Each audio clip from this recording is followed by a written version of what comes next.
Welcome to Coaches Weekly. I'm CJ Selner here with head men's soccer coach Michael Arango. Coach, big week for you guys. Go out and get 2 wins, one on the road, a trip to Michigan, and then a senior day that we got to celebrate, which we'll get to later. But your overall thoughts on picking up 2 wins this week to move to 3-3?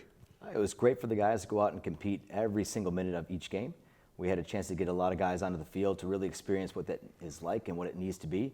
And the expectations are amplified because when you're playing those tough games and the score is tight, every mistake is really shown, and so it's really on the guys to perform the best they can.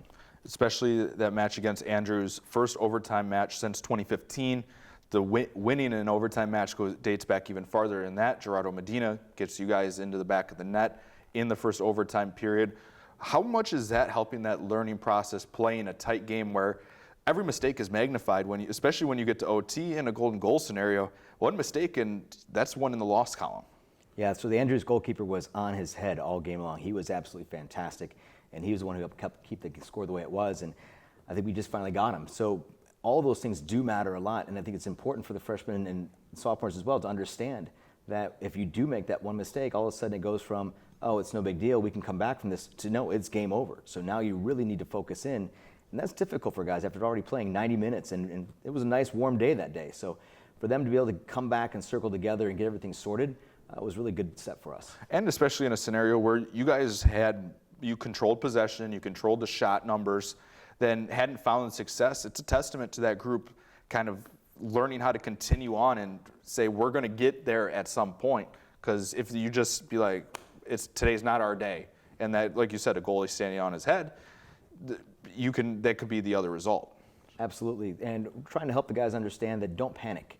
It is so easy for young players, and name the sport, to go back to old habits and go into what has found them success in the past. Stick with what we're trying. Trust the staff that we're trying to give you the information to solve the problems. Go out there and do it, and you'll find the success. And they did. They got back to the game plan, and they were able to put those things forth, and it worked out for us. It was a great learning opportunity for us. Then you guys hosted Northland this weekend. Medina scores again, and then even more important, Pan Senior Day. It was an awesome atmosphere to see somebody that's so well liked by so many people. I mean, get lifted up by his teammates afterward. It was a really cool moment for you and your team. Couldn't have been better. Pan has been just a rock with the team. The guy is here day in and day out, and he is just positive all the time. I mean, we're lucky enough to have a guy like this in the squad doing all these wonderful things for us. And the guys came and performed. Northland came out strong against us, and we were on our heels for the first 3 or 4 minutes. I mean, it could have been down 0-1, but our guys ended up fighting through it, and we settled in, and we started to play, and Northland really brought it that day, but it was good for us. What have you learned about your team through the non-conference portion of your slate? We're still figuring ourselves out. We're still figuring out how much we can trust one another. We're still understanding who's going to go where and how fast we need to get there. And they're figuring out some of the little details. And when you play an experienced team, they'll pounce on those little mistakes. And so our little mistakes are becoming fewer and fewer, and our successes are growing every game. You guys head in the conference, a tough opening weekend in the conference slate. You have the Veterans Cup when you take on Aurora on the road on Wednesday night, and then you host Concordia, Wisconsin on Saturday, part of a doubleheader scenario with the women's team. So it doesn't get easy off the bat. You get 2 perennial top teams in the conference. How do you approach this week with your team?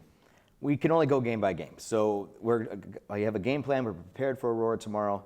We are going to give our very best, and we're going to see what happens. We can't worry about MEC 1 right now. We have to go out and take care of Aurora and see how that's going to go. And based on the game and what happens, what corrections do we need to make? Thursday morning, we turn around and we train 12 hours later.